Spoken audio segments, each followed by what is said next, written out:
Decíamos, siempre es un gusto recibir al psicólogo forense Gustavo Álvarez.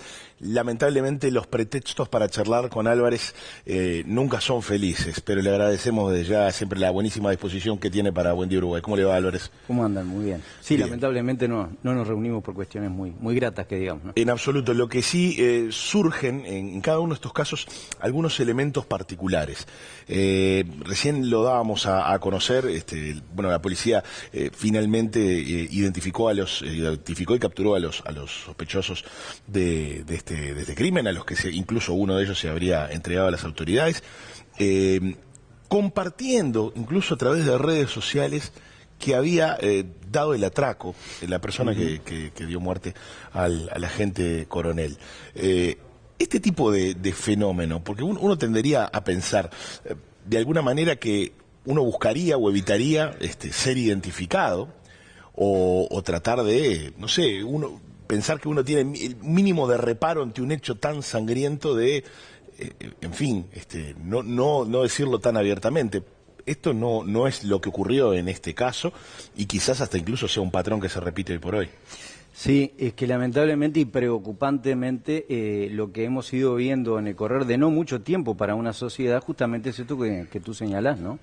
El disvalor como valor.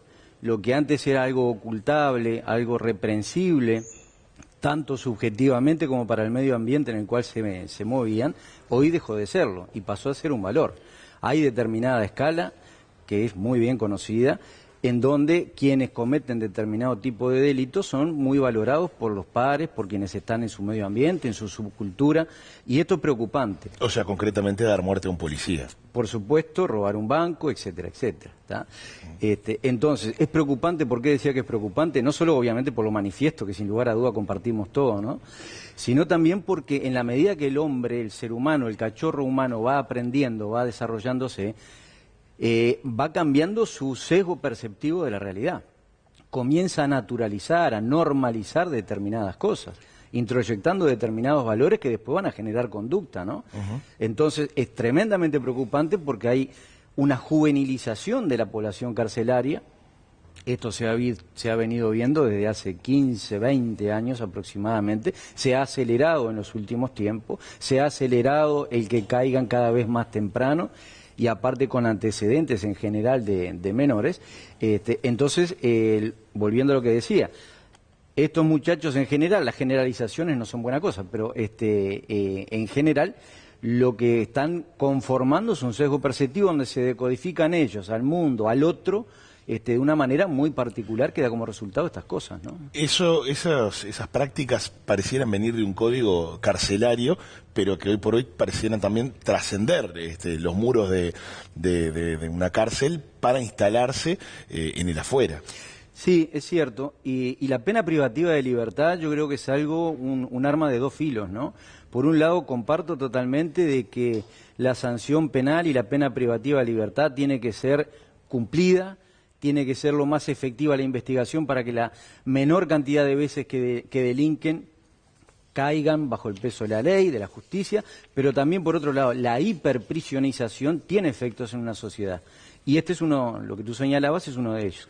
Ayer estuvo aquí en este mismo sillón el abogado del sindicato policial, el doctor Washington Abdala, y así extraía algunas conclusiones sobre este último caso puntual. Lo invito a compartirlas y ahora seguimos conversando. Me hizo acordar el episodio de La Pasiva, ¿se acuerdan del episodio de La Pasiva? Sí, claro. Que es de un grado de violencia descarnado que uno dice, esto está pasando, o sea, se internalizó parte del asesinato como una cosa muy normal. Y hace algún tiempo Nomi decía algo que era inquietante, pero por lo menos te daba la idea de que, bueno, él decía que un tercio de la violencia que se producía tenía que ver con el narcotráfico. Y el otro día, en la última conferencia que él da en ADM, un poco, no digo que relativiza ese dato, pero yo creo que hay una violencia que ya no tiene nada que ver con el narcotráfico, que es una violencia absolutamente descarnada que hay en la sociedad. Este tipo estaba robando y sacó, no sé si 8 o 10 mil pesos. Estamos en un momento en donde me parece que lo mejor es bajar la pelota, tratar de hacer una reflexión lo más inteligente posible. Se internaliza, se naturaliza, decía Abdala, el asesinato. Es más, a veces, usted lo habrá escuchado, gente que pondera otro tipo de comportamiento, aun cuando está vinculado al accionar delictivo, como cuando te dicen, ah, bueno, antes te robaban, pero ahora te matan. ¿Ese sí lo percibe de esa manera? Sí, incluso yo comparto lo que dice Washington, ¿no? Es preocupante, pero incluso yo ahora, mientras estaba esperando aquí, justamente estaba leyendo lo que aparentemente es un mensaje en Facebook, en donde se pondera y se legitima el accionar de este delincuente en particular, porque tiene un hijo, etcétera. No sé si es real o no es real, pero de todas formas, la legitimación que se está dando al accionar delictivo es tremendamente preocupante. Pero porque tiene sociedad. Aceptación también entre sus pares. Por supuesto, por supuesto. Justamente lo que hablamos anteriormente. Está teniendo aceptación, pero a ver, no solo en la subcultura criminal. Esto está permeando la sociedad en general. Uno lo puede ver inclusive en los modismos o giros lingüísticos que están teniendo los muchachos hoy en día. Hay mucha frase, mucha palabra, mucho significante que es de la cultura carcelaria. La cultura tumbera. La cultura tumbera, exactamente. Entonces, ¿cómo nos ha ido permeando y lo preocupante que resulta de esto para el ahora, para el mediano plazo y para el largo plazo? ¿Tá? Porque uno aprende la conducta abierta, un niño aprende a tomar en un vaso de agua, a comer con una cuchara, pero también aprende a pensar, a sentir, a refrendar o poder resolver determinados conflictos.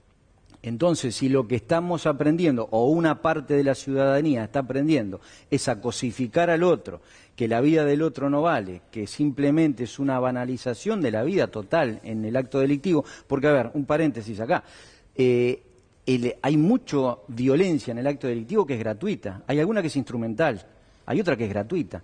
Lo que se ha ido viendo cada vez más es la violencia gratuita, la agresividad gratuita. Hace no muchos días golpearon y mataron a un anciano de 91 años. En San Carlos. Exactamente. Yo me pregunto, ¿cuál era la función instrumental de la violencia en ese momento?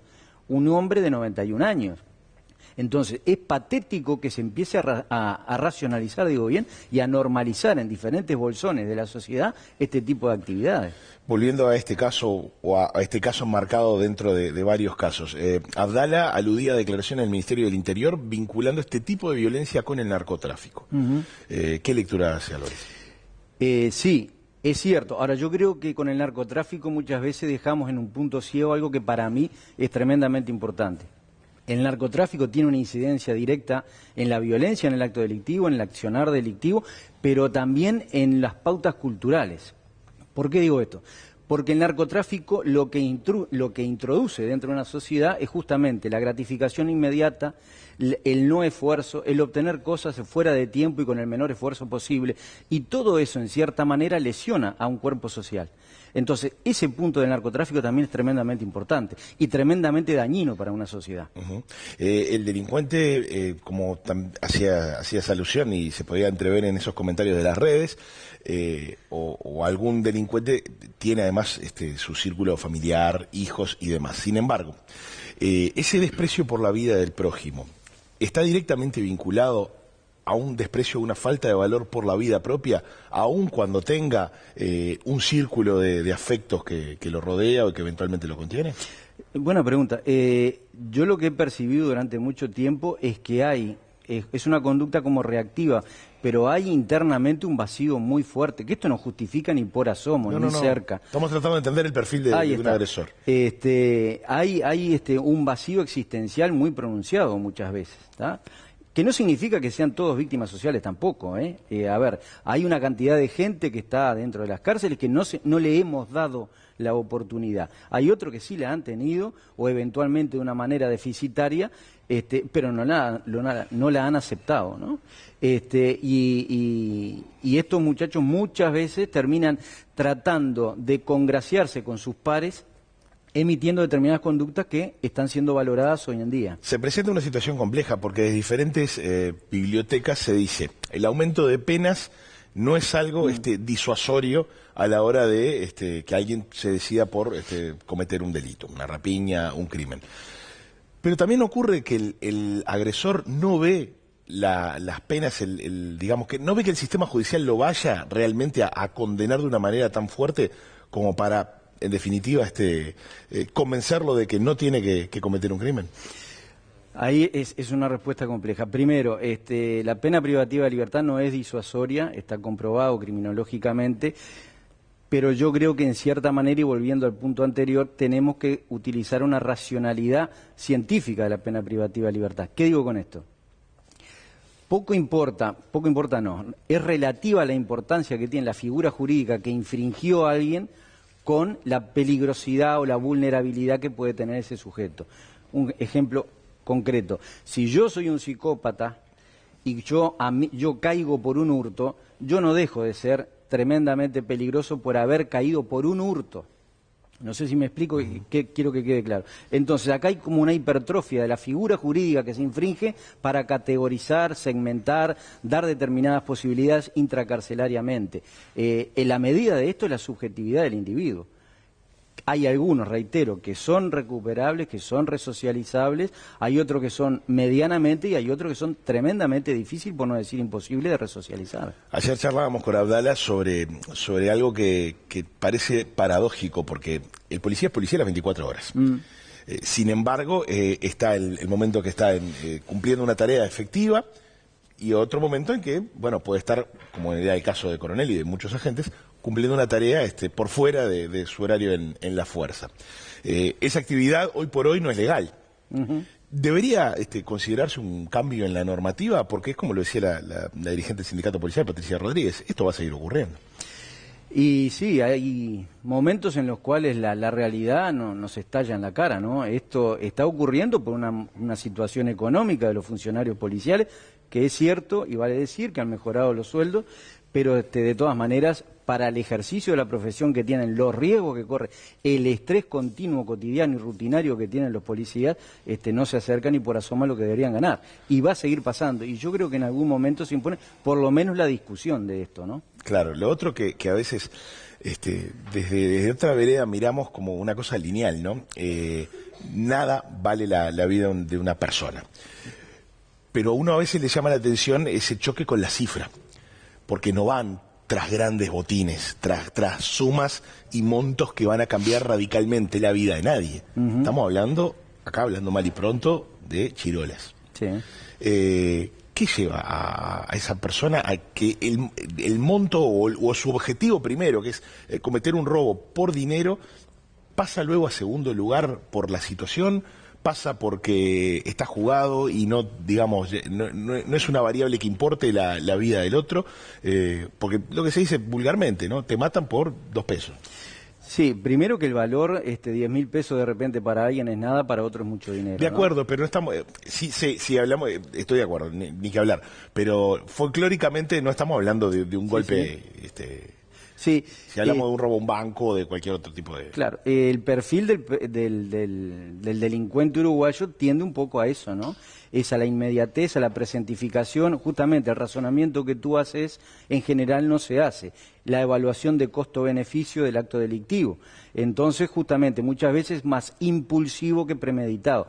Con esto no estoy tocando la imputabilidad o inimputabilidad, pero es más impulsivo presentificar en el momento, en una necesidad, la inmediatez de la gratificación y no una cuestión, como tú bien razonabas, en donde, bueno, voy a planificar esto para dar un golpe que me cambia la vida, que me mejora, etcétera, etcétera. No es así de esa manera. Incluso la mayoría de los delincuentes que sí dan un golpe que eventualmente puede cambiarle la vida, no se las cambia.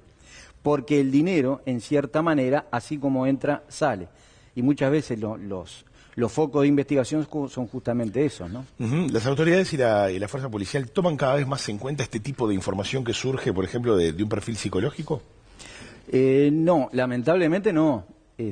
Acá en Uruguay no, en América Latina en general hay varios psicólogos que trabajan y que ayudan y que colaboran con la policía, con la parte investigativa de la policía, no para suplantar nada, sino para sumar en una forma ordenada y organizada, ¿no? Te dice que por hoy no es una unidad que esté activa a nivel de... No, y tiene mucho que ofrecer, a mi juicio, obviamente que puede ser muy subjetivo, pero la realidad internacional y de América Latina indica eso, ¿no? la psicología criminal puede ayudar tremendamente, en algunos casos mucho, en algunos casos relativo y en otros casos nada, es cierto también. Para los comunicadores, los que están en el área policial o en la crónica roja, pero para los comunicadores y periodistas en general, el abordaje de estos temas que además son tan caros al resorte emotivo de cualquier televidente no es sencillo. Y en ese sentido siempre agradecemos su claridad, Álvarez, para tocar estos temas y el respeto. Y bueno, comentar también una buena noticia para todos aquellos que están interesados en este tipo de abordaje, y es que Gustavo va a estar brindando talleres de psicología criminal dedicados a, entre otros, también a los periodistas y también estudiantes. Sí, entre otros no, lo he pensado directamente para comunicadores y estudiantes de comunicación, porque yo modestamente creo que es un área de conocimiento que ustedes deben manejar. Obviamente que es un barniz, pero tener cosas groseras, un barniz, como decía anteriormente, sobre esta área, que los puede ayudar mucho, inclusive para confrontar, entre comillas, a la hora de la entrevista, ¿no? Claro. Le agradecemos, quedan los datos, por supuesto, allí a disposición de nuestros televidentes en la página y en las redes del programa. Gustavo Álvarez, como siempre, muy amable por venir muy amable hasta aquí. Ustedes, muchas gracias. Seguiremos conversando.